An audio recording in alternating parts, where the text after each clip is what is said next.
আপনার সমস্যাটা কি বলুন তো? এলাকাতে প্রতিটা মানুষের কাছে আমার সাথে আপনার রিলেশন, রাস্তায় আমি চলতে পারি না, ফিরতে পারি না, বাসায় ঢুকতে পারি না, সবাই আমাকে বলে আপনার সাথে আমার সম্পর্ক কি সম্পর্ক? আমাকে নিয়ে যদি আপনি ফার্দার কোনো গুজব রটাইছেন, কি করবেন আপনি?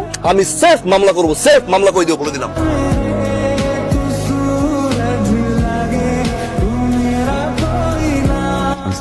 সরি কেন? না জেনে না শুনে আসলে এভাবে রিয়েক্ট করা আমার ঠিক হয়নি। আমি জানি যে কথাগুলো ফিরিয়ে নেওয়া যাবে না, বা যদি ফিরিয়ে নেওয়া যেত ডেফিনেটলি আমি ট্রাই করব।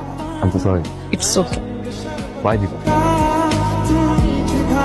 আপনি আমার রিক্সা নষ্ট হয়ে গিয়েছে। ও আশেপাশে তো মনে হয় কোথাও রিক্সা পাবেন না। আপনি যদি চান আমি আপনাকে ড্রপ করতে পারি। আমি আপনার বাইকে কেন উঠবো? বলতে পারেন হেল্প প্রায়শ্চিত্ত। কিসের প্রায়শ্চিত্ত? সেদিন আপনাকে অনেকগুলো কথা শুনিয়েছিলাম না? তুমি আমার কাছে মাপ চেয়েছো। মাপ চাওয়া থেকে মাফও করে দিয়েছে। মাপ চাওয়া পরে কিছুটা করতে পারলে ভালো লাগবে। That's it.